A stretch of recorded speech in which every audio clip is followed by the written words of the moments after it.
Hey there. Today I want to talk to you about a topic that can be a little bit contentious. We spend years becoming who we needed to be. I'm speaking specifically to gay men over 50.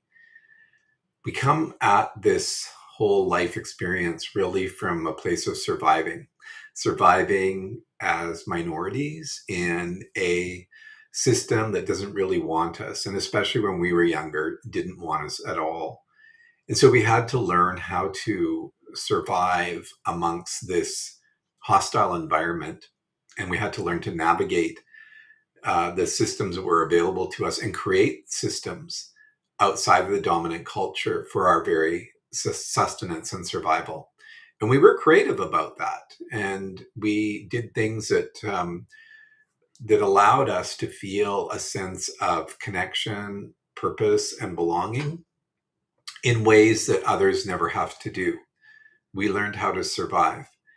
And this not only affected us individually, but it affected us as communities. How do we grow and survive as community? How do we learn to fight back and to have a voice? We're still doing that today. And the oppressors are trying to push us down.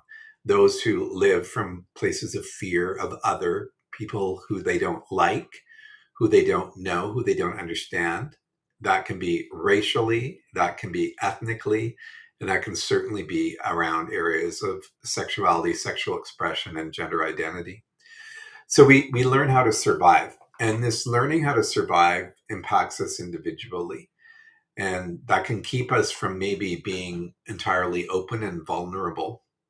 And it can keep us from really thriving and understanding who we're ultimately meant to be. Because there's this feeling of always being under attack, being surveilled, being watched. And many of us hold that energy within us and we don't really ever overcome it. So part of the survival thing is adapting to this reality in which we were born, adapting to families that maybe never really fully understood us. If you were fortunate enough to have a family that did embrace you and loved your difference, that's amazing. It's not the story for most of us. Even for most of us who are in our 50s and 60s, we had to hide at our workplaces for a lot of the time. Some of us chose to marry and raise families because we needed to figure out how we were going to survive these feelings that we had in a society that didn't accept them. So we adapted in ways that were maybe in retrospect maladaptive, but we learned how to adapt to the given situation so that we could feel safe, so that we could prosper, so that we could move forward. When you're adapting constantly, and all humans have to adapt, we're not playing the victim card here because we're all as humans have to adapt to certain things. But when there's different oppressions upon you as an individual that others don't have to face, that adaptation is harder. And so as gay men, what we learned to do very well is to perform. So as little boys, we learned how to perform. We learned how to perform when we knew on some level we didn't really fit in. We learned how to perform, even if we did fit into the structures of being a young boy, the sports and the collegial kind of things, but the knowing that we were attracted to other boys on some level, there was a performance we needed to do to shut that stuff down. And maybe it was also performing in terms of dating and intimacy in those early years with girls, because that was what we were meant to do, even though it didn't feel quite right. So performance becomes a big aspect of who we are. And this can be a hard shell to break because once we set ourselves up in the performing mode, then it starts to become difficult for us to really discern, well, who am I? Who am I beneath all of this performing? And this can result in a lot of incongruence within us. This knowing on some level, a deep level, that there's a certain part of us that's not being honored, respected, and lived. And so that performing is tasking, it's exhausting. And yet it's how many of us live into our 50s and 60s, even performing, always performing, performing to achieve, receive that gaze from the other. Once we're in a relationship, performing to ensure that that relationship holds solid so that we don't lose it. And a lot of the performing in our roles in our professions, right? And a lot of that performing, again, separates us from potentially who we are at a deep, true essence, our deepest, truest nature of self. We can also start to have a lot of expectations about what roles should look like, about what our role should be. And when there's a lot of expectations in our lives, like it's good to have goals and it's good to expect to achieve things. But when our lives are set up with a series of expectations of, think of those first dates you go on. What's that date going to look like? And if it doesn't measure up to that date, you think it was a catastrophe, when in fact, maybe it wasn't. It just didn't meet the expectations that you had. Maybe when you started a new job, for example, the expectations you had going into it aren't what you thought they were going to be. The outputs, the job, the work, the stuff that you're doing. And so maybe you just adapt to that, or maybe you recoil and end up leaving, and then in a cycle of moving from job to job. That can be the case in terms of relationship to relationship.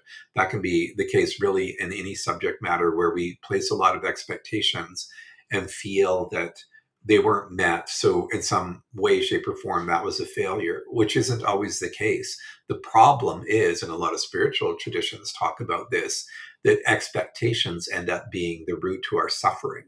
So how do we maneuver through life without a series of expectations? So we've got this layered thing that goes on for us as gay men in terms of spending years trying to project who we are, what we needed to be, how we needed to become.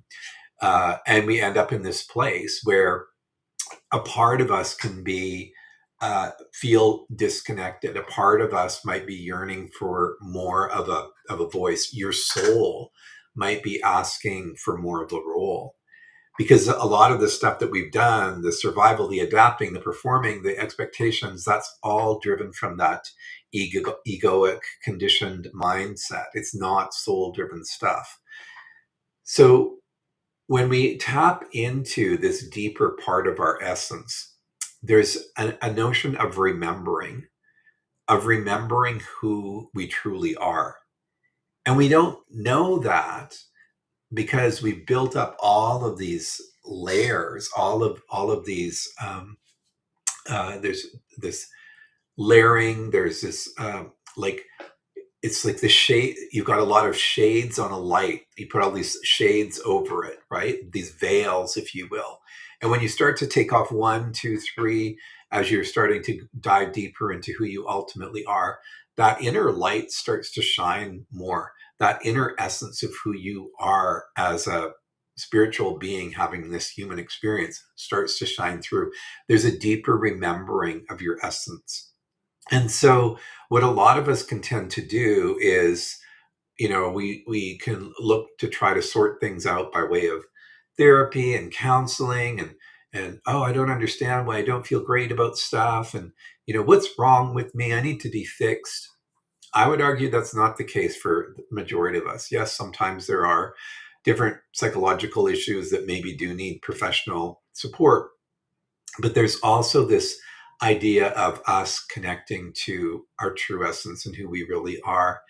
And again, this is a remembering of our deep source. It's not about trying to fix something, and it's not about reinventing ourselves. It's remembering ourselves. And as we remember ourselves, we come into this stronger sense of beingness. So it's no longer about becoming, because becoming is telling you, that notion of becoming, which I adhere to for a long time. But I'm at this stage right now in my life where it's not about becoming, because if it's becoming, that means who you are right now is imperfect. And that's the wrong approach to take. You aren't someone who needs to be fixed, changed. That person you ultimately want to become isn't somewhere in the future. That person you're wanting to become is here right now. You just simply need to remember that. So I'm going to leave you with that. The question to reflect on is, what if now we become who we are truly, who we really are? And that is who we are in this moment. It's not a future person or version of yourself or a future state. That's who you are right now. And if you're not sure, just take some time in stillness and ask, who am I? And ask it again and ask it again. I'll leave you with that.